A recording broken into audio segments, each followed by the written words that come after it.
Alright, buddy boy, here we are. Tuesday, January 13th, 2015. At the structure.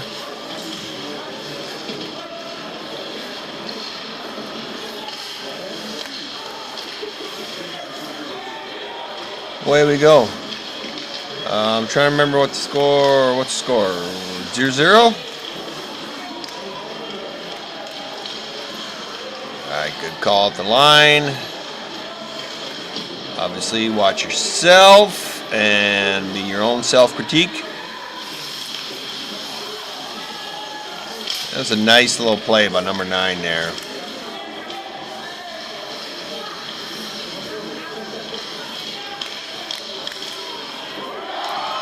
Yeah, or was it 19? Good shift by 19. Biscuit in the basket.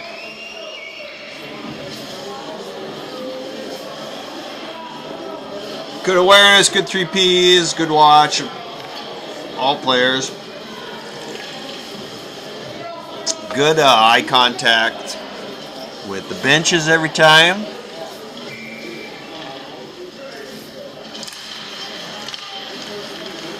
Yeah, so 2-1 Mayo. 2-1 Mayo, so saith the cameraman.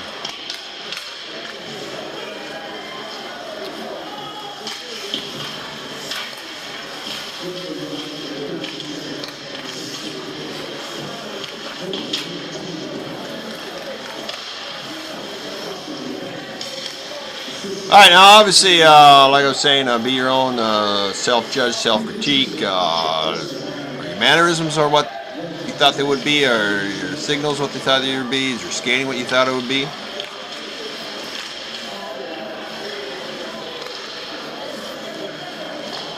I will say this much. Your sense and feel for the game, I think, was very good.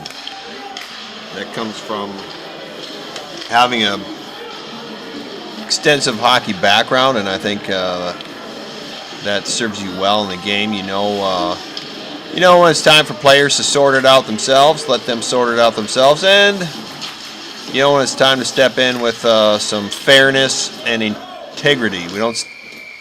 All right, we got a penalty here. Rough. All right, I'm gonna go back and take a look at that one. Wasn't you, but let's go back and take a look. I went back, took a look. Yeah, arms did fall through up high. It's a good penalty. I like it. Kind of was like a forearm shiver to the head. 14:50 left. So we're about minute 2:10 into this period. Power play for Green.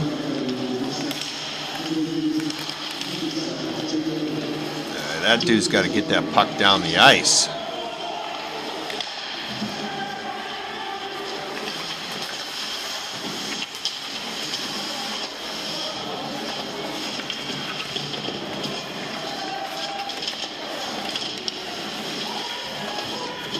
By the way, I did look at the standings after this game, and it looks like,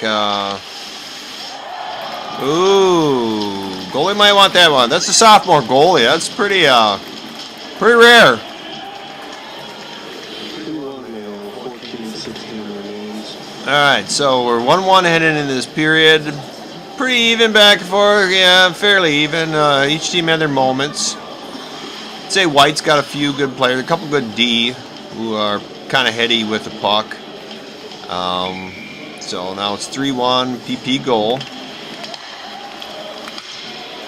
Just when I look at a game, I look at it. It should be a script. You should be able to follow the script, okay, through the game.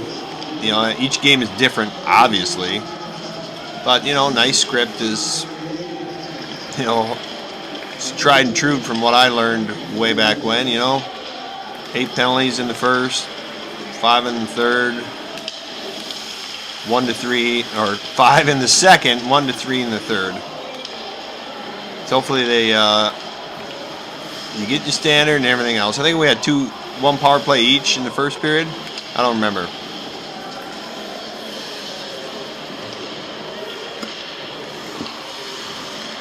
But if one team keeps committing penalties and the other team keeps pumping in PP goals, it is what it is tonight, ladies and gentlemen. It is what it is. But once PP goals start racking up, we'll kind of just file that in our head. Do we ref to do makeup calls? No. But do we adjust standard? Absolutely. And that's where that good feel and everything else comes from. You got to get off this wall here. I couldn't get high enough, far enough from the rink to get a good sight line. That's a good rush here by White. Good forecheck. 12:50 left.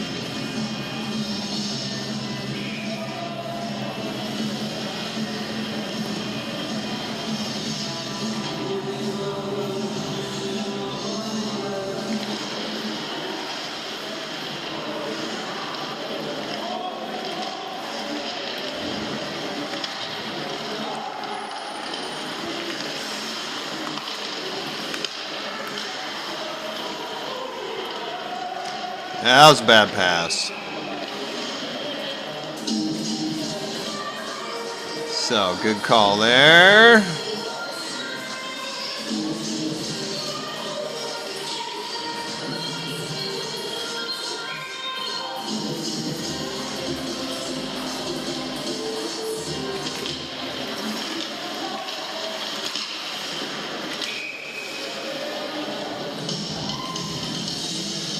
Alright, more what I would call cut and dried. Hasn't been anything marginal that I've seen. One penalty was there. And the power play was there.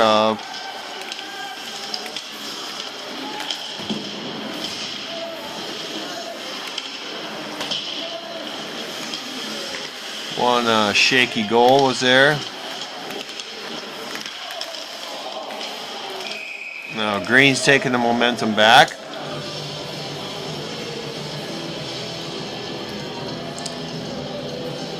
Might state a lot of things that seem obvious, but when there's a change in momentum and everything else, we've got to recognize those situations as well. They were playing classic tunes. Screaming Trees from my college days.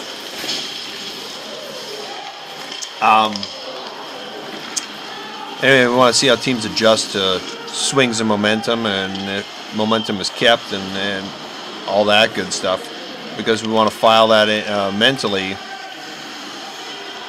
and be cognizant of it. You know, our team's clicking, are they like passes like that, give them blowing tires like that? You know, what's going right, what's going wrong, and how can they react? And do they react accordingly? It's a good hit.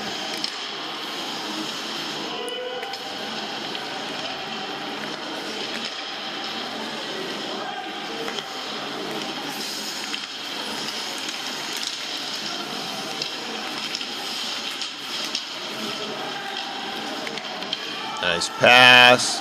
Gotta catch that bugger. So we got a shift here where things aren't quite clicking.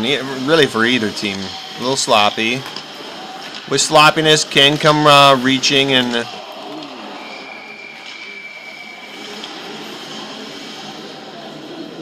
alright. Here's the trip. I'll go back and look at that one again. Be right back. Alright, I'm going to tell you my story here. I'm also going to talk over as I'm recording. And here's my story. It's in an Augsburg game X number of years ago. Guy knocked the guy down, crossed it through the neutral zone. It was more in the neutral zone than that one. Knocked him down. I determined it was incidental. Okay, it wasn't intentional. And that night was pretty pivotal in my night, because I made the decision after that hey, anytime somebody gets knocked down on open ice, 9 times out of 10 I'm going to take it, because I didn't call it, and old Chris Brown at Augsburg was upset of the non-call. He was upset when it happened. He was upset after the game, blah, blah, blah. I don't even know if it was a determining factor or not. It's just, I know I had to do a lot of explaining. And after that, all right, see, we got another power play goal out of this. That was all speed. All right, so like cameraman said, 2 goals, 2 PP goals now, 4-1. Now we're getting to a slippery slope, potentially. But, finish my story. I had to do a lot of explaining why it wasn't a penalty. And it was a lot of aggravation. My part, his part, everybody's part, maybe. Except the visiting team, whoever that was. And I said, you know what, these are big boys. They know what they're doing. Unless it's that one time out of 10 where I can truly, and everybody can truly see that it was an accident. Alright. That's a good wave. I like that one. Okay. I think he's jumping to get out of the way of the puck. And we're going to just explain that by saying, hey, goals are meant to be scored with sticks. That's the line you got to remember. That's a theory that you just got to adhere to.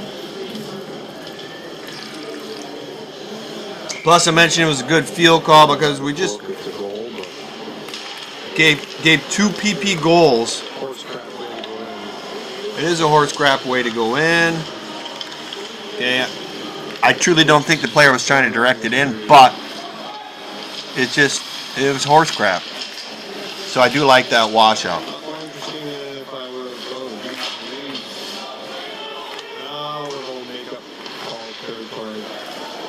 Alright, fraction happened. I gotta come back. I gotta finish my story too.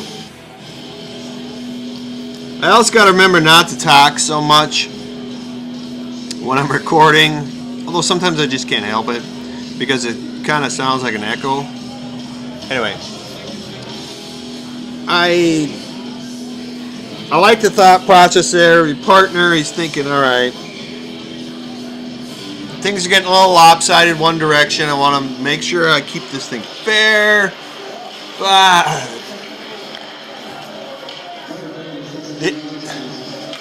all things considered, I just don't think that was a good penalty. But we're going to survive nonetheless. So my story about knocking guys down to center ice, you know, you know what, these are big boys. They know what they're doing, okay? They should be in control of their body. Just like when they make a check, they got to be in control. So you know what? 9 times out of 10, a guy knocks a guy down on open ice, I'm calling interference. Okay, I can explain why. You know what? You can't knock a guy down on open ice. End of story. And my aggravation has been much, much, much, much less than that night at Augsburg, where I had explained for way longer than I wanted to why it wasn't a penalty. So that's my long story long about why I like that call.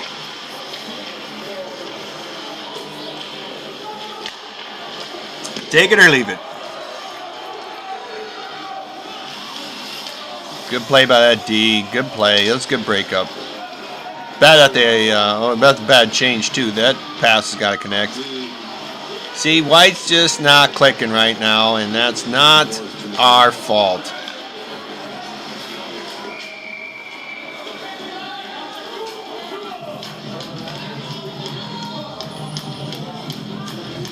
Okay, this can be filed in the category of power play team doesn't get any freebies. So now we're 4-on-4. So even though there's frustration on the White bench, a lot of it may be nothing to do with you, but all this not quite clicking, not quite connecting on passes, not quite catching passes, not quite giving good passes, not making good choices. And that frustration can build into other things like, hey, we just finally got a power play, and you guys just took it away from us.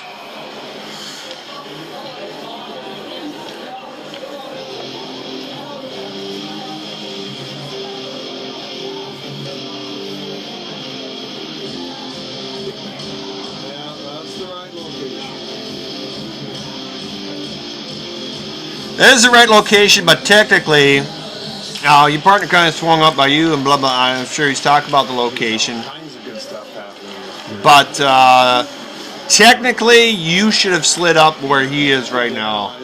Whenever you control the benches, neutral zone drop, have the referee R1 should be controlling the benches on the bench side. Partner hands the puck off the line. He comes and becomes R2, or the referee / linesman at the time. So just pointing out a technicality.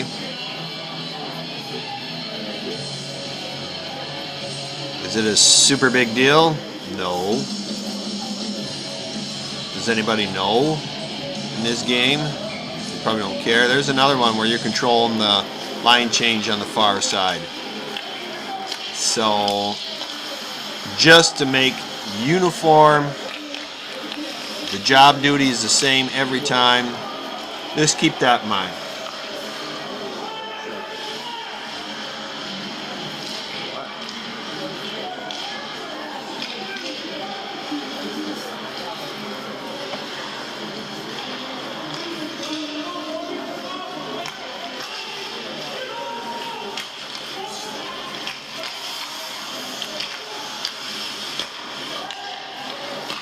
Alright, green's on the PP, or are they? No, it's 4 or 4. 1, 2, 3, 4. 1, 2, 3, 4. Still 4, 4. Sure working it like it. Yeah, maybe it's 5. Or is that the D coming down? Oh, 4, 4. Sure working it like it is, so. Look at that. That's nice. That could have been a takedown, but I like the non-call there. Now yes, they are on the PP. Obviously, white iced it. Obviously, white's got 4 and green's got 5.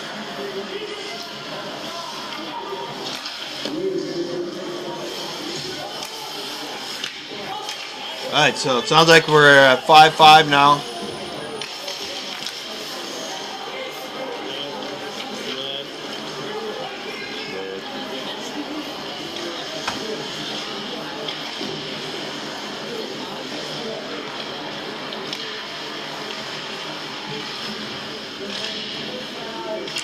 Come on, play. Get out of that corner. We can't see what's going on.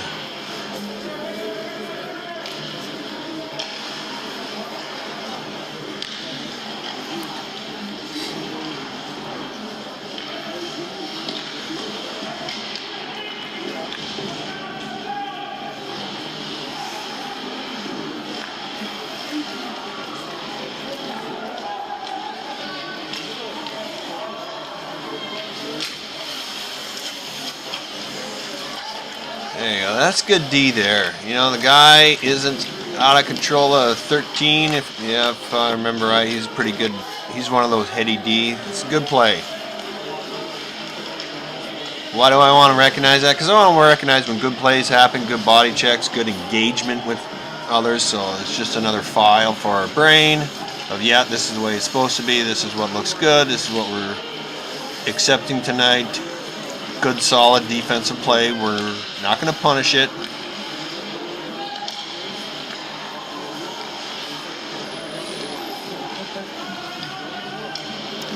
Plus, it's also part of that higher level of thinking where you get in the player's mind. Put yourself in their shoes and say, what are my options?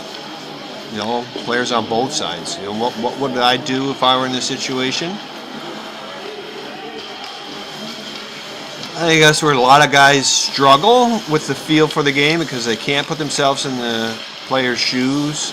They don't know what the options will be, and they're just kind of taking it as it comes without any forethought. The more forethought you can give, more predicting you can dude, the better off you're going to be, the more you're going to be one step ahead of the play. And I certainly hope that all makes sense.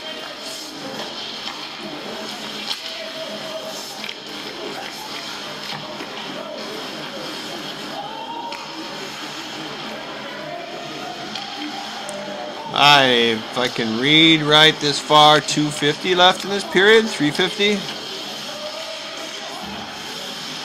Must be 250. Okay, good battle along the wall. He heads up there, referee.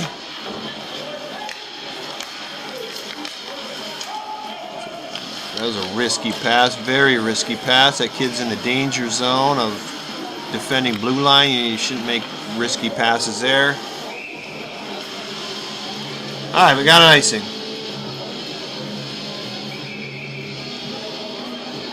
Yeah, a little classic Van Halen.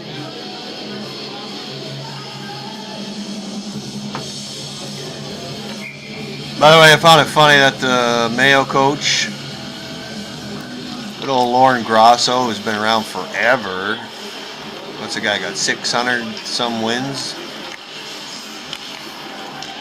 Wanted them to turn the music down. It was kind of loud.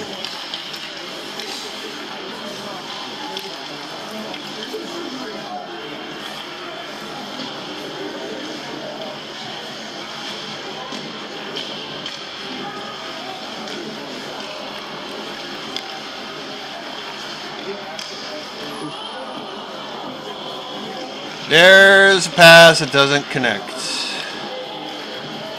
That's what's ailing the white team more than anything else.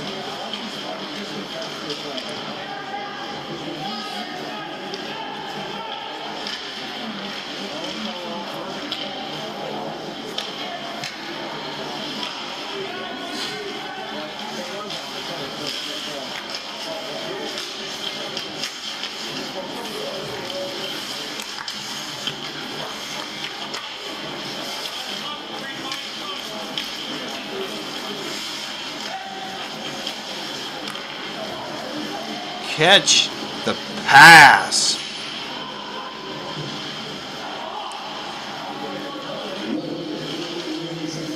All right, 1 minute remaining. So let's put a summary on this and wrap it up with a nice, neat little bow and say a lot of good.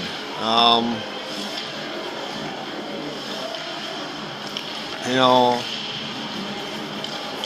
a lot of times evaluating, I think it's good to point out the good. Emphasize the good.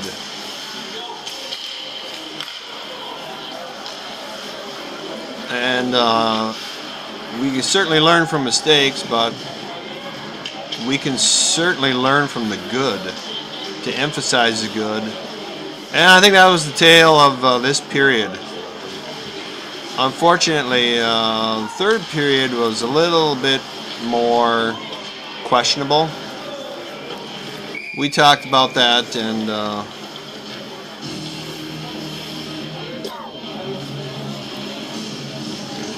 we talked about that on the phone, and overall I'd say you got a good grasp, good hockey sense, good communication, good presence. So all good things. Keep those up. Keep it rocking and rolling. All right, that's it, brother. See you next time.